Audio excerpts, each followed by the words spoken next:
Hey friends and family, my name is Skylent and welcome to the channel. Today I'm going to be talking about my pick, I guess, for overhyped MMO. It's a little bit later, so I'm going to be a little bit more chill, but also because this is a video that could be taken so wrongly if I was really emotional and yelling and screaming and really toxic.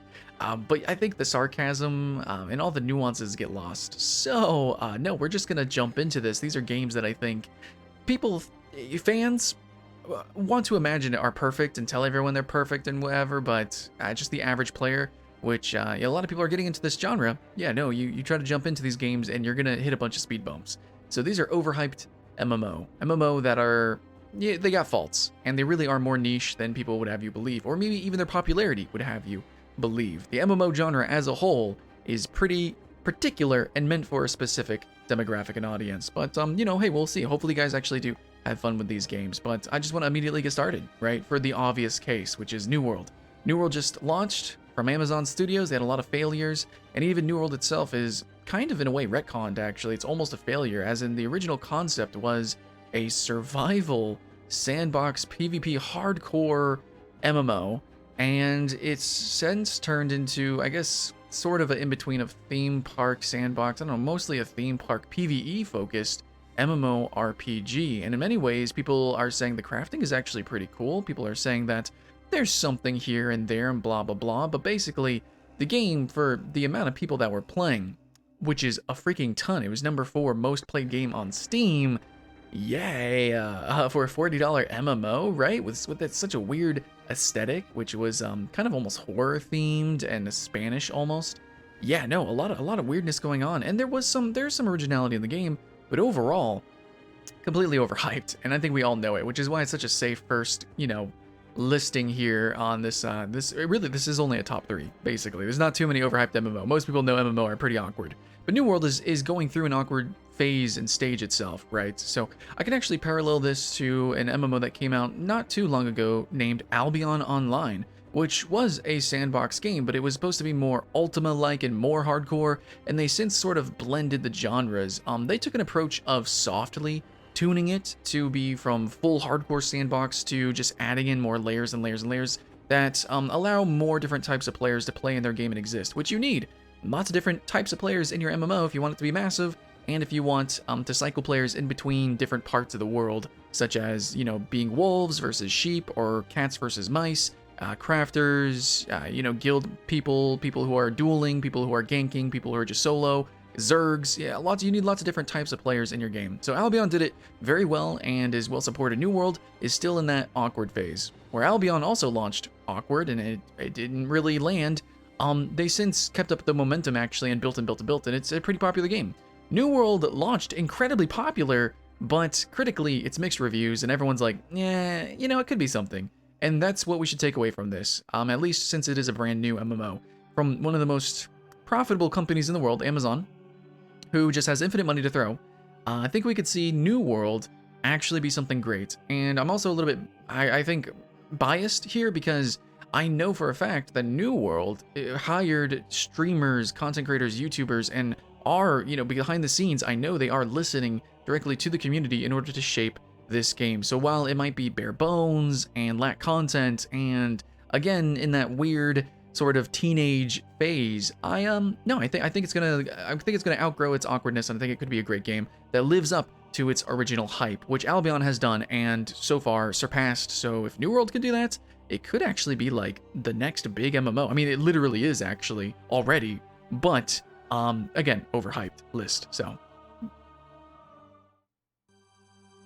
yeah, and halfway on the list, I'm gonna put RuneScape, and I think I'm gonna put old school RuneScape specifically, and it really sucks because I think I've actually put RuneScape in an underrated list, maybe even a few times, because people often don't mention what I think makes RuneScape really special, really unique.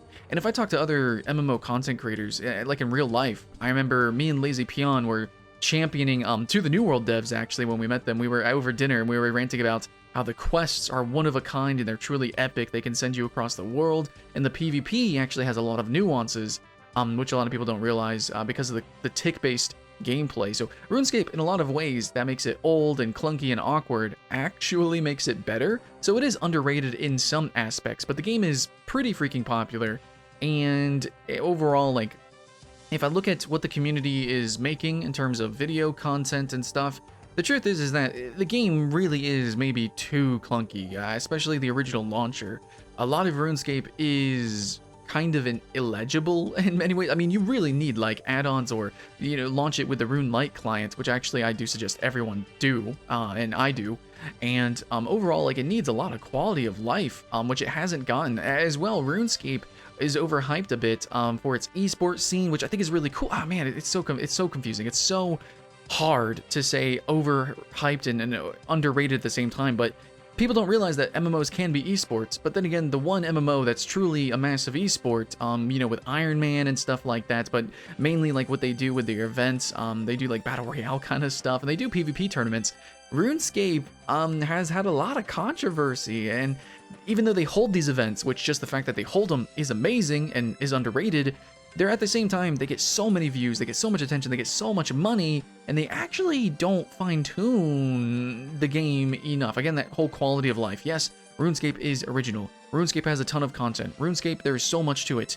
Even esports, even in terms of the events and, the conventions, all of that is so cool, and yet I think it just passes the bar to be technically overhyped, because frankly, RuneScape is popular. Frankly, RuneScape is a good game. And it, all the money that this game gets, especially with RuneScape 3, it could be so much bigger. It could be so much better. And I feel kind of shitty when I have to say that RuneScape has underrated mechanics. It's only underrated because people don't know how good it really is. I don't think RuneScape actually does that good of a job of selling itself. RuneScape is basically popular kind of for the same reason Minecraft was popular. It's through word of mouth. It's through the community. And I think that Jagex itself as a company, they're kind of awkward. They're really fucking awkward, especially when it comes to the higher ups and the decisions that are made, and overall the publishing of RuneScape. There is some cool ideas with the dev team and the stuff that they do. I'm gonna totally say that. The developers of RuneScape, awesome. But whoever is pulling the strings behind the curtain really kind of flounder what this community has built up. And this game should be deserving of its hype, but it's not quite. And finally, I have Final Fantasy XIV, which really, this is almost entirely focused on, the early game. That's pretty much it. It really comes down to the fact that this game champions the MMO genre. At the moment, it is the most popular technical MMO. Sort of, I don't know, New World might have beaten it for a day or so, but Final Fantasy XIV is like, the face of MMOs at the moment, where it dethroned World of Warcraft. At least for a little bit, we'll see, who knows. But, the game's actually not that massively multiplayer. In fact, some people would dare say, other content creators who are MMO reviewers would say, it's kind of not an MMO, and I myself have questioned that.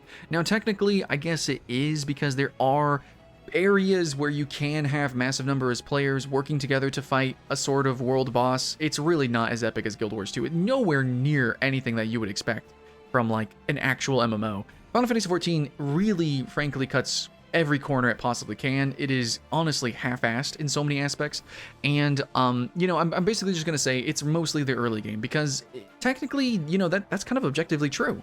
The developers themselves have even said so. It's just like the game was built with PS3 in mind. It is cross-platform with consoles. It is also built to be kind of like a baby's first MMO, at least when you start out. Incredibly slow-paced. It's also story-based, and yet doesn't have full voice acting like we would expect from a modern MMO. And this was built on the ashes of a failed version of Final Fantasy XIV. So a lot of the early game of Final Fantasy XIV is objectively bad. And I think, depending on the mindset, you can get through it. It can be okay, maybe even fun for some people. But overall, Final Fantasy XIV as a whole is absolutely overhyped. When it comes to class design, a lot of people say the graphics look really good, and to other people it doesn't. Maybe this is a subjective thing, but I know that design is objective, and Final Fantasy XIV has kind of messy visuals. Also, I don't like the UX overall of Final Fantasy XIV. It isn't as customizable as I'd like it. I kind of failed in my last review where I said it wasn't customizable. The user experience is not customizable. The UI is customizable. There's a difference. Anyway, so Final Fantasy XIV is man, it's just a really weebish kind of game, just to kind of make fun of it a little bit. It's just a very particular MMO that happens to hit a sweet spot for a lot of people. A lot of people love Japanese culture, JRPGs. People really love Final Fantasy, and they do actually love the experience of Final Fantasy XIV through the leveling, the story, especially when it comes to Heavensward and onward. And apparently, it actually resolves into some of the best storytelling that's ever, maybe the best storytelling that's ever been in a Final Fantasy product or a JRPG. So that's really awesome, but in the end, as a whole package, as an MMO that you live in, breathe in, it's actually incredibly instanced. It lacks a little bit of an MMO vibe, and yet at the same time is a little underrated for certain things. Like, I think the housing is really cool and the roleplay aspects, but that's a whole nother thing. Hey, MMOs are nuanced, believe it or not.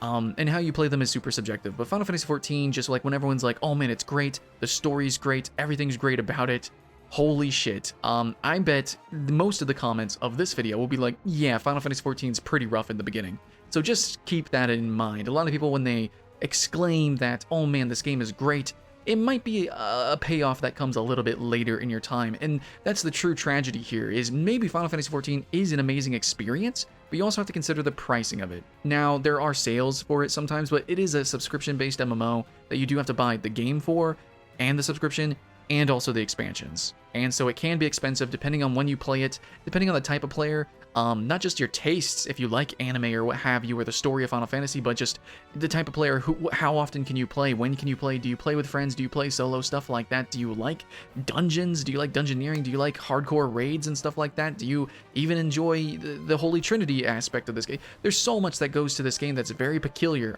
Luckily, it has been very popular, but people are saying it's just the best MMO. No, it isn't. It just became viral, became popular, and maybe it does deserve its acclaim, but wholly as a package, I'm pretty sure it's pretty safe to say it's overhyped. But anyways, friends and family, that's really it that I could say, and I really was stretching for this whole list of overhyped, and I think the only one that really deserves the slap in the face is New World, and I think we all agree because, duh, it's a new MMO. Overall, though, I think that people need to be carefuler, because everyone is a critic, and everyone is a micro-influencer in their own right. We need to be more careful of the words that we use when we exclaim on the internet, hey, this game is just great. Just because you're having fun with it doesn't mean it's a great objective designed game. There are problems with these titles, and if you really want people to get into your hobby, into your game, into your world, to live with you and play with you, then you gotta be honest about its shortcomings. And all three of these games have absolute shortcomings that definitely punch new players absolutely in the freaking gut.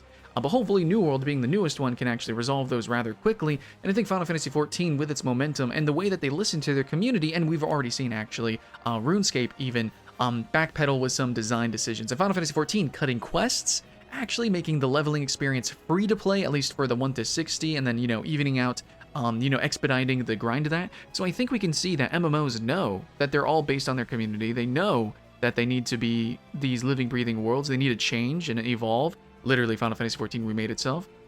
So yeah, I think it's possible these games could eventually really hone and craft themselves proper. But for right now, yeah, these are the three that are overhyped. What do you guys think? Let me know in the comments below, and that's pretty much it. Much love. See you in the next one.